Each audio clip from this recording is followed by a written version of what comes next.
नमस्कार।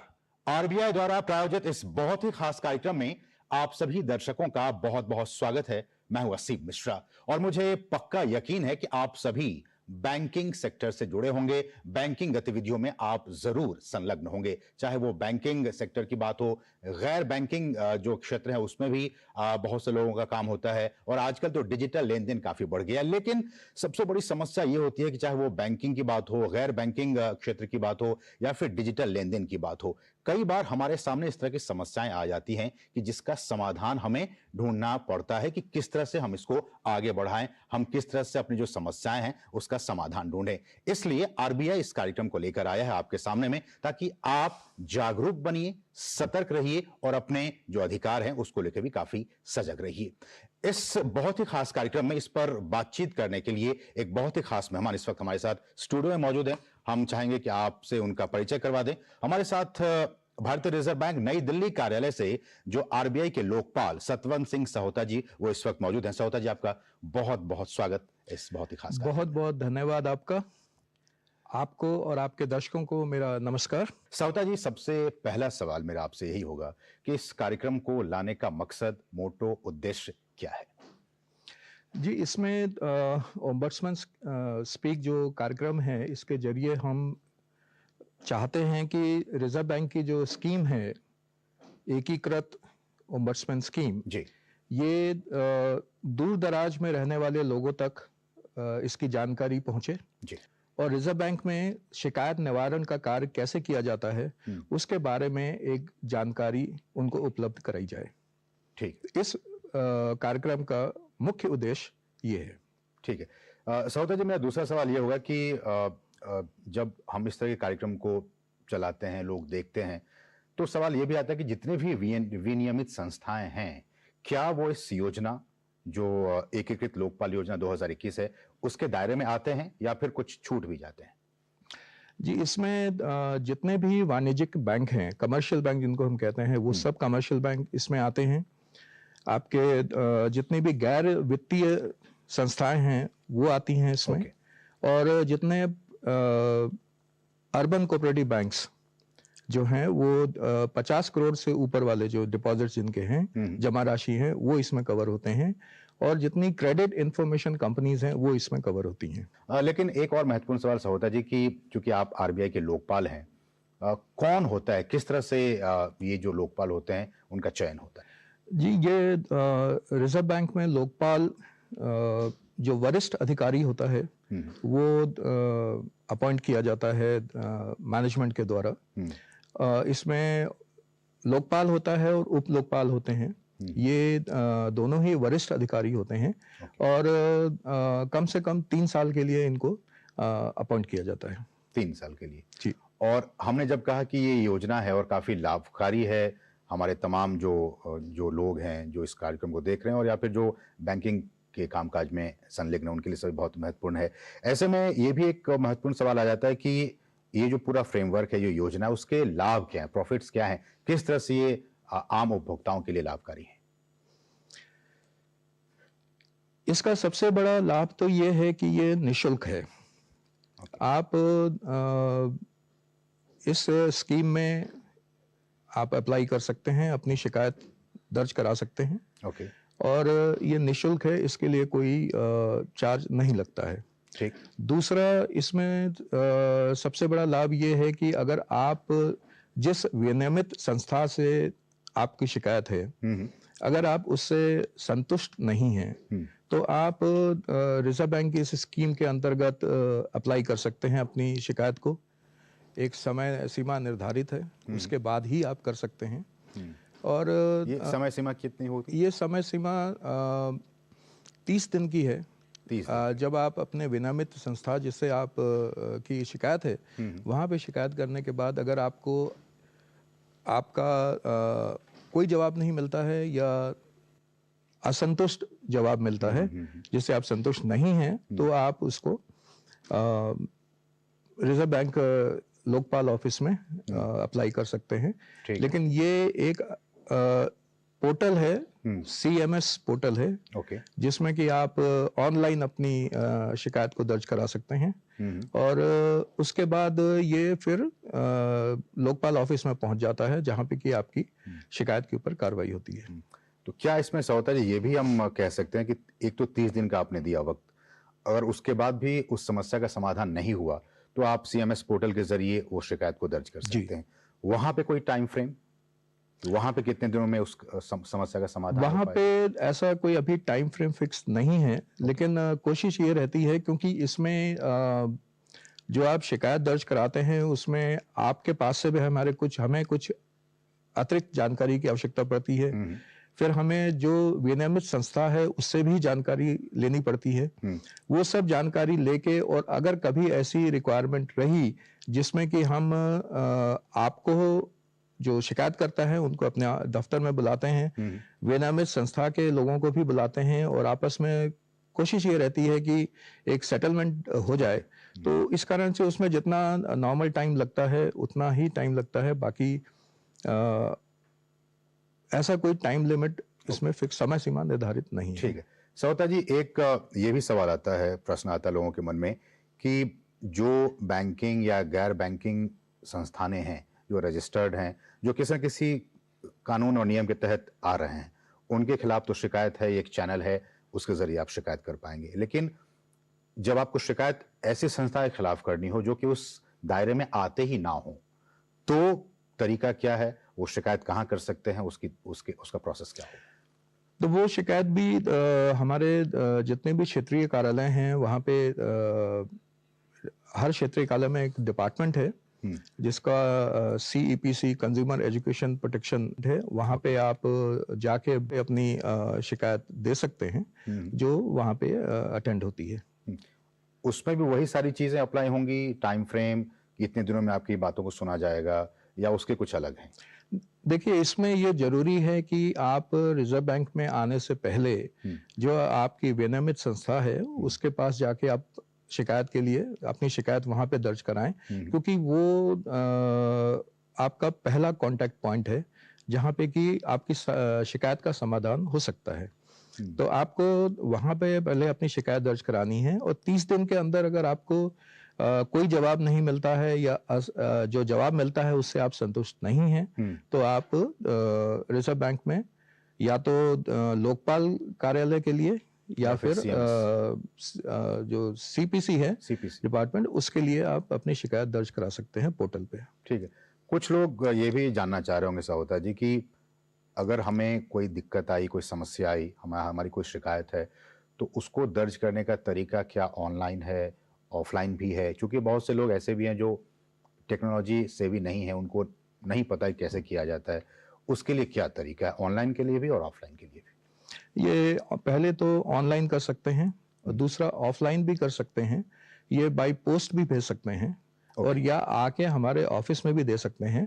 और उस जो भौतिक रूप से हमारे यहाँ शिकायत दी जाती है उसको हम खुद CMS पोर्टल में एंट्री करते हैं।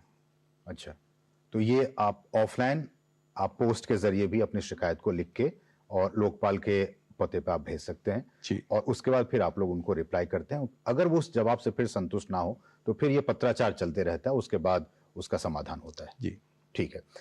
अगला सवाल ये कि मैं इस कार्यक्रम को इसलिए भी बहुत ही सरल शब्दों में आपके लेकर आया हूं कि बहुत से लोग आजकल जिस तरह से देख रहे हैं ठगी और धोखाधड़ी के शिकार हो रहे हैं, इसलिए आरबीआई का ये कार्यक्रम बहुत ही महत्वपूर्ण, आप इसको बहुत ही ध्यान से सुनिए। हमारे साथ खुद आरबीआई के लोकपाल इस वक्त मौजूद हैं और इनकी बातों को बहुत ही ध्यान से सुनिए, समझिए और फिर उसको अपने जीवन में भी अपनाइए ताकि आपके सामने किसी भी तरह की कोई दिक्कत, कोई समस्या ना आ सके। अगला सवाल सौता जी आपसे यह भी होगा कि जब कोई शिकायत दर्ज कराना चाहता है, चाहे वो ऑनलाइन हो या फिर ऑफलाइन हो, क्या कुछ डॉक्यूमेंट्स वो संलग्न करे उसके साथ? पहली चीज तो ये है कि शिकायतकर्ता को अपना नाम, अपना पता, अपनी ईमेल आईडी, मोबाइल नंबर और इन सब के बारे में आपकी जो पर्सनल जानकारी है, जिससे कि हम उसके साथ कांटेक्ट एस्टैब्लिश कर सकें, ये पूरी जानकारी उसको देनी चाहिए। ओके। जो फॉर्म रहता है, ऑनलाइन हो चाहे ऑफलाइन हो, उसमें ये पूरी जानकारी के लिए जगह रहती है, ये पूरी जानकारी दे। उस पर लिखा होता है कि आपको ये डॉक्यूमेंट्स की जरूरत है। जी। ठीक है। इसने कब अपनी विनियमित संस्था को अप्लाई किया था, क्या क्या उन्होंने उनको दिया था डॉक्यूमेंट्स, जो भी डॉक्यूमेंट्स उनको दिए थे अपने केस से संबंधित, वो सारे के सारे डॉक्यूमेंट्स, और उनसे उनको क्या उत्तर मिला था, क्या रिप्लाई मिला था, वो भी हमें देना होता है। और उसके अलावा वो अपने केस से संबंधित जो भी जानकारी हमें देना चाहें, क्योंकि जितनी आप जानकारी हमें देंगे उससे हमें सुविधा रहेगी, आपके शिकायत का निवारण कैसे हो उसमें सुविधा रहेगी और वो जल्दी हो सकेगा। तो जितना आप जानकारी हमें देंगे उतनी ज़्यादा सुविधा हमें रहेगी और समय भी कम लगेगा उसमें। तो ये आप कह सकते हैं कि सिटीजन फ्रेंडली, कि अगर आपके पास डॉक्यूमेंट्स ना भी हों, कई बार गुम हो जाते हैं, खो जाते हैं, नष्ट हो जाते हैं, तो ऐसे में भी आप जाइए, फिजिकली जाइए और वहाँ पे जो दोनों के बीच में है विनियमित संस्था और आपके बीच में एक सुलह कराने की कोशिश की जाती है। अगला सवाल सर ये होगा कि अगर कोई व्यक्ति दिव्यांग है या फिर कोई और परेशानी है और वो नहीं जा सकता है फिजिकली, चाहे वो ऑनलाइन भी या फिर ऑफलाइन भी अपनी शिकायत को दर्ज कराने के लिए, तो उसके लिए आरबीआई की तरफ से क्या कुछ व्यवस्था की गई है? जो दिव्यांग या सीनियर सिटीजन्स जो हैं वो नहीं आ सकते हैं, तो वो किसी के थ्रू भी अप्रोच कर सकते हैं हमें, लेकिन वो एडवोकेट नहीं होना चाहिए, क्योंकि स्कीम में एडवोकेट का प्रोविजन नहीं है। तो जो उनके जानकार या उनके संबंधी हों, जो उस केस के बारे में जानते हों और उस केस के बारे में हमारे प्रश्नों का उत्तर दे सकें, जिनके ऊपर उनको कॉन्फिडेंस है, उनके साथ वो भेज सकते हैं। उनके परिवार के लोग भी हो सकते हैं, उनके परिवार के लोग जानकार भी हो सकते हैं। जी, ठीक है। तो इसके जरिए भी आप अपनी शिकायत को वहां पे दे सकते हैं, अगर आप फिजिकली आप न जा सके तो। अगला बहुत ही महत्वपूर्ण सवाल सौदा जी, कि क्या शिकायत या क्षतिपूर्ति में शामिल जो राशि है उसकी कोई सीमा है, लिमिट है, जिसे आरबीआई लोकपाल उसे स्वीकृत कर सकता है? जी, अगर क्षतिपूर्ति स्थापित हो जाती है कि क्षति हुई है इस राशि की, तो उसकी पूर्ति के लिए लगभग 20 लाख तक का जो अमाउंट है वो हम दे सकते हैं। 20 लाख तक का अमाउंट, ठीक है। और मेंटल हैरासमेंट हो या जिसको आप प्रताड़ना बोलते हैं वो हुई हो, तो उस पे 1 लाख तक का कॉम्पनसेशन हम अप्रूव कर सकते हैं। ये कैसे आप लोग डिसाइड करते हैं कि किस को कितना कॉम्पनसेट दिया जाए?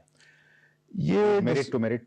ये मेरिट टू मेरिट रहता है, और दूसरा डिपेंड करता है, इस चीज पे भी डिपेंड करता है कि उस केस में टोटल जो अमाउंट इन्वॉल्व है वो कितनी है, और इसको कितनी बार, या तो बहुत बार आना जाना रहा हो, बैंक ने परेशान किया हो कि आप अब आइए, कल आइए, परसों आइए, मेंटली जो वो किया हो, तो उसके ऊपर डिपेंड करता है, और केस का टोटल अमाउंट कितना है। ठीक है। तो बहुत ही महत्वपूर्ण बातें आरबीआई के लोकपाल सहोता जी कह रहे हैं कि किस तरह से ये सारी चीजें हैं, आप अपने शिकायत को कैसे दर्ज करा सकते हैं, ऑनलाइन ऑफलाइन तमाम बातें यहाँ पे हो रही हैं। आपसे गुजारिश है कि आप हमारे साथ बने रहिए, इस कार्यक्रम को देखते रहिए। यहाँ रुकेंगे बहुत ही छोटे से ब्रेक के लिए, ब्रेक के बाद भी जब वापस आएंगे तो इन्हीं कुछ अहम बिंदुओं पर आगे भी आपसे हम इनसे चर्चा करेंगे, लेकिन छोटे से ब्रेक के लिए हम रुकेंगे। आप देखते रहिए डीडी न्यूज।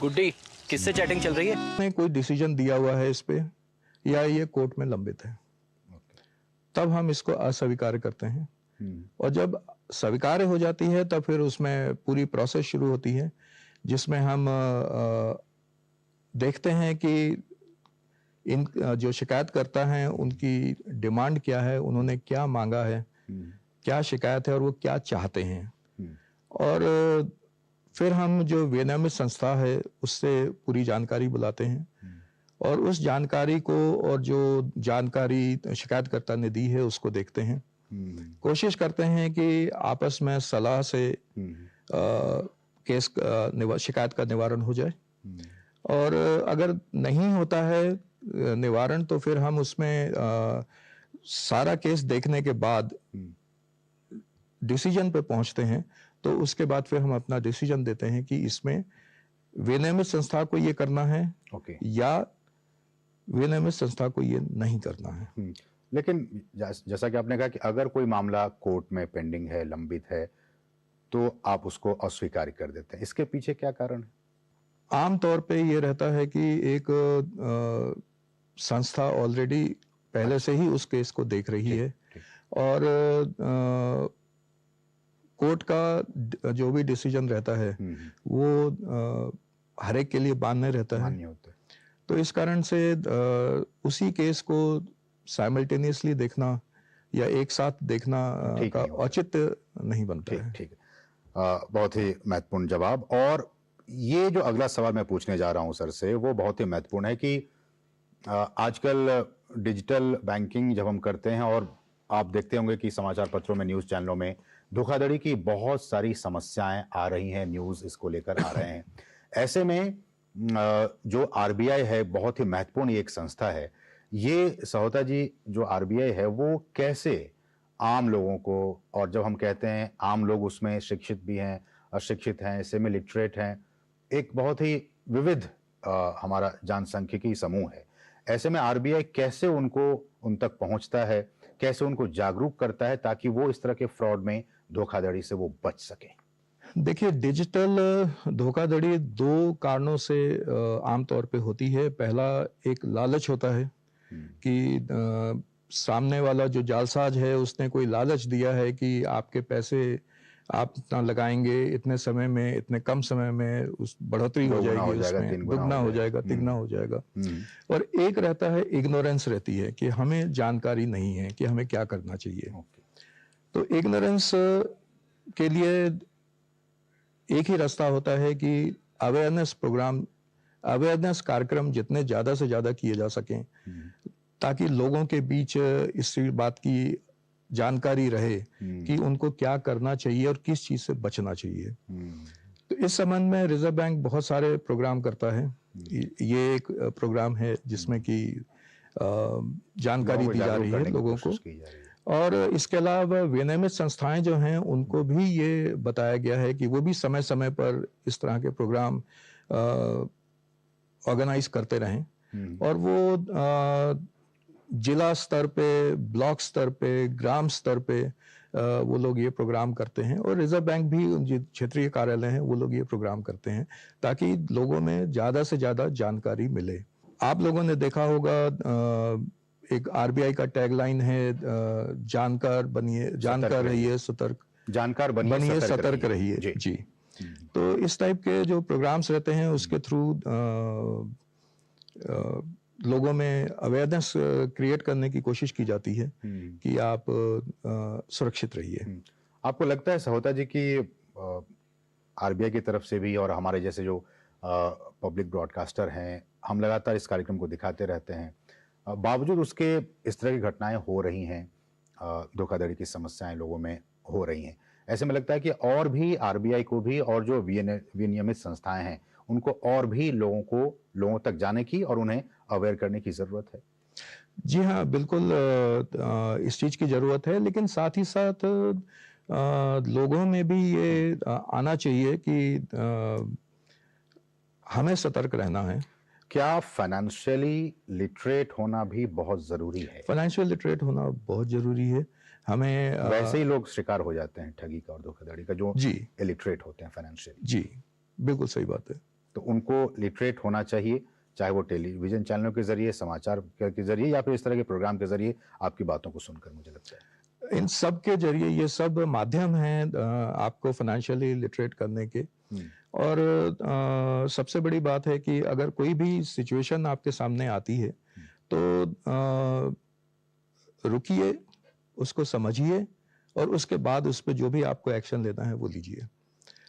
कई बार होता है कि आपके पास कोई मैसेज आया, आपने बगैर सोचे समझे उसको क्लिक कर दिया, और क्लिक कर दिया और आपके फ़ोन पे या आपके कंप्यूटर पे कोई प्रोग्राम डाउनलोड हो गया और उसने आपका पूरा सिस्टम हैक कर लिया।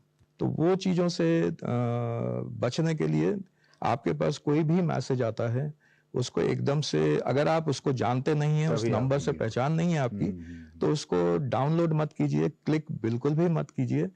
रुकिए, समझिए और उसके बाद जो भी आपको एक्शन लेना है उस पर लीजिए। बहुत बहुत ही महत्वपूर्ण ये बातें।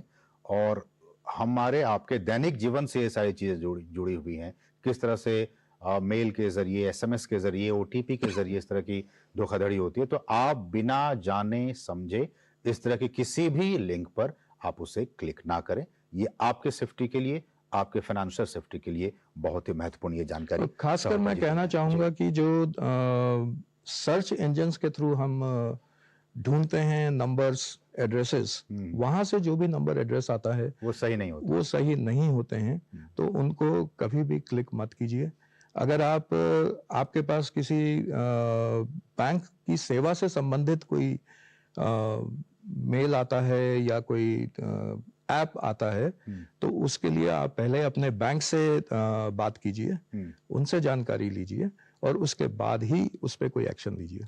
एक आखिरी सवाल सहोता जी, इस कार्यक्रम के जरिए हम आपसे जानना चाहेंगे, क्योंकि आप एक बहुत ही महत्वपूर्ण पद पे हैं, आप आरबीआई के लोकपाल हैं और आपकी बातों को लोग समझते हैं, जानते हैं, आत्मसात करते हैं। ऐसे में आखिरी इस कार्यक्रम के अंत में संदेश क्या देना चाहेंगे हमारे उन तमाम दर्शकों को जो कि बहुत ही दूर दराज में गांव में रहते हैं और बैंकिंग और इस तरह के डिजिटल लेन देन में वो आप इन्वॉल्व हैं? क्या संदेश होगा आपका एक आरबीआई के लोकपाल के तरीके से? मैं यही कहना चाहूँगा कि अगर आप डिजिटल बैंकिंग कर रहे हैं तो अपना पासवर्ड सुरक्षित रखिए, किसी के साथ भी शेयर मत कीजिए और कोई भी एक्शन लेने से पहले रुकिए, समझिए और उसके बाद आगे बढ़िए। ठीक है, बहुत बहुत धन्यवाद सतवंत सिंह सहोता जी, आरबीआई के लोकपाल, हमारे साथ इस कार्यक्रम में आने के लिए और बहुत ही महत्वपूर्ण बातें हमारे दर्शकों के साथ साझा करने के लिए। तो जो मोटी बात और टैग की बात अगर मैं कहूं, पंच लाइन की बात की, जानकार बनिए, सतर्क रहिए, क्योंकि आपके पैसे की बात है, आपकी गाढ़ी कमाई की बात है और इसलिए जब इस तरह के कार्यक्रम होते हैं आरबीआई की तरफ से तो इसको आप देखिए, समझिए और अपने वित्तीय लेन देन में किसी भी तरह की धोखाधड़ी से बचने के लिए, जैसा कि इन्होंने बताया, उनको फॉलो कीजिए और अगर कोई दिक्कत आती है तो फिर आरबीआई के ओम्बुड्समैन के जरिए आप अपनी शिकायत को रख सकते हैं। वो सारी जानकारी इस कार्यक्रम के जरिए हमने आपको देने की कोशिश की। एक बार फिर से सतवंत सिंह सहोता जी, आपका बहुत बहुत शुक्रिया इस कार्यक्रम में आने के लिए, हमारे साथ जुड़ने के लिए। तो इस खास कार्यक्रम में बस इतना ही। मुझे और हमारी पूरी टीम को दीजिए अनुमति। नमस्कार।